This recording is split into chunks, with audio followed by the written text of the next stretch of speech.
Hi, I'm Steven, and oh, the lighting's kind of bad. Sorry, let me fix that. So I'm Steven, and oh God, okay. Sorry, the lighting won't be good for this video. So the essay prompt was about the rituals and of the Native Americans and how it helped them heal in a very spiritual way. This whole prompt was very spiritual because the books and movies we had to watch focus on Native Americans, and their culture is heavily involved with spirits, and they're very in tune with nature. So our prompt, of course, had to address how the rituals that they would perform, or their culture, the essence of their culture, basically, is how it helps them heal. So for the movies we had to watch for this essay was a film called Smoke Signals, and a film called Older Than America, and another called Powwow Highway, and then of course the book we've been reading, Ceremony, by um, Leslie Marmon Silko. And so I started off by talking about the movies. I'm trying not to go too specific because that'll just give away what my essay is about. But I'm trying to keep this brief but informative. So in Smoke Signals was the film with Victor Joseph and Thomas Builds the Fire. And I talk about how initially in the film, because I mean obviously you can tell by even just their names that Thomas is more in tune uh, with his being Native American. Like I talked about how this wasn't a type of issue as our previous essays where an African American person is trying to pass as white or deny their culture or anything. These characters in all these movies and books we've watched have very much kept they've held on to their culture. They haven't denied it in any sense or anything like that. And so I talk about how Victor and Thomas, how they both initially it seems like one is denying it and one is accepting it more. They both do um, fully embrace their being Native American. One doesn't deny it more than the other or anything like that. Thomas Builds the Fire is the one who tells the stories, and he's more outgoing, and he's very excited, and he just tells his stories. Whereas Victor is more quiet, and he likes to play basketball, which is a sort of Americanized thing, but that doesn't mean that he's any less Native American than Thomas is.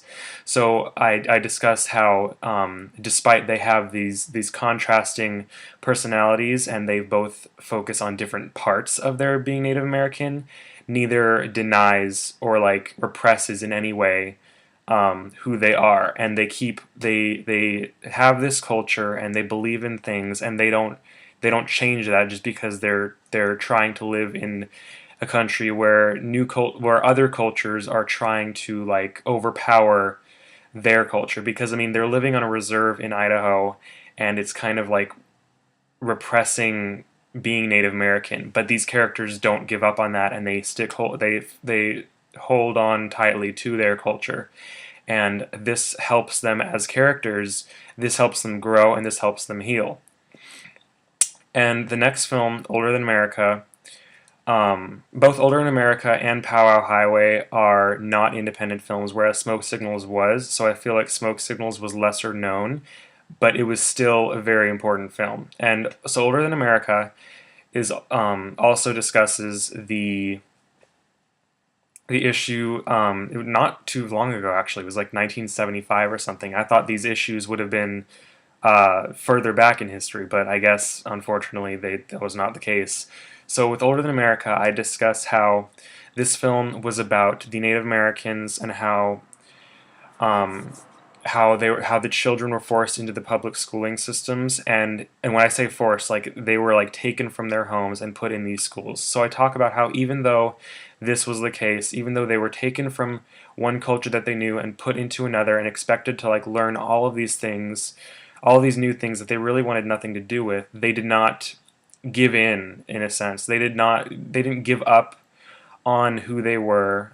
And I mean, they were emotionally abused and physically abused at these schools, but they did not ever deny that they were Native American, and that wasn't who they were, because that was who they were. And this film, I thought it was interesting because when this movie came out in the UK, the title "Older Than America" became American Evil or Evil America or something, and I just thought that was really interesting because it even further expresses just how repressed or how oppressed this culture was and still is, really. But this addressed an issue that took place further in past, where it was more repressed than it is now.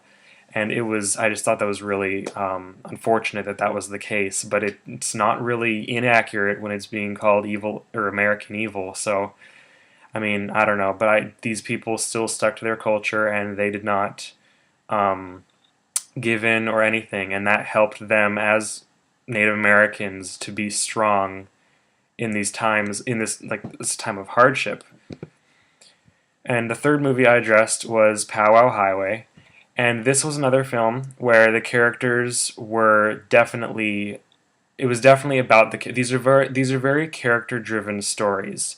And I just talk about how these characters, no matter the character type, they all have these certain elements about them that shows, excuse me, that shows just how much they believe in their culture and how much they how the spiritual connection they have with their culture. It just shows it's just so blatantly clear in all of these films just how much they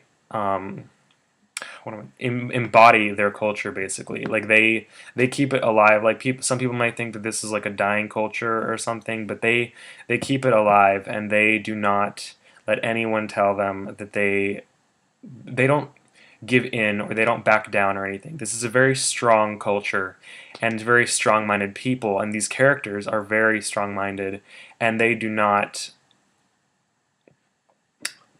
they're very strong-minded characters, and I further address this in the essay. And finally, the book I address is, I discuss, obviously, is Ceremony by Leslie Silko. And this story, I write about how this sort of brings this whole prompt full circle about rituals and how it serves as healing for the characters, because the character Teo,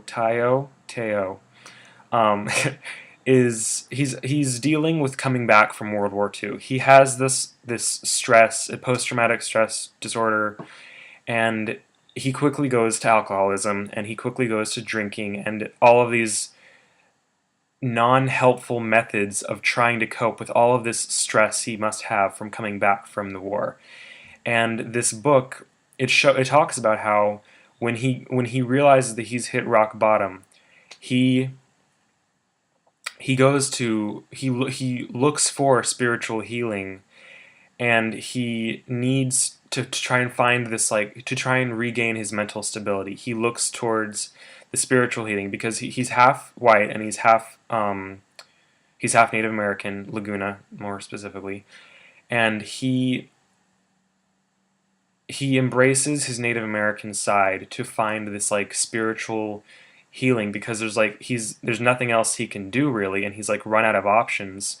So he relies on his what's in his blood, and he wants to find a way to heal himself from this stress, and he uses his culture as, like, a sort of backbone. And I talk about how all these people, the culture serves as sort of their backbone. It's like their spiritual, like, it's always there when they need it, and they can rely on it, and they can use it to help themselves and heal themselves.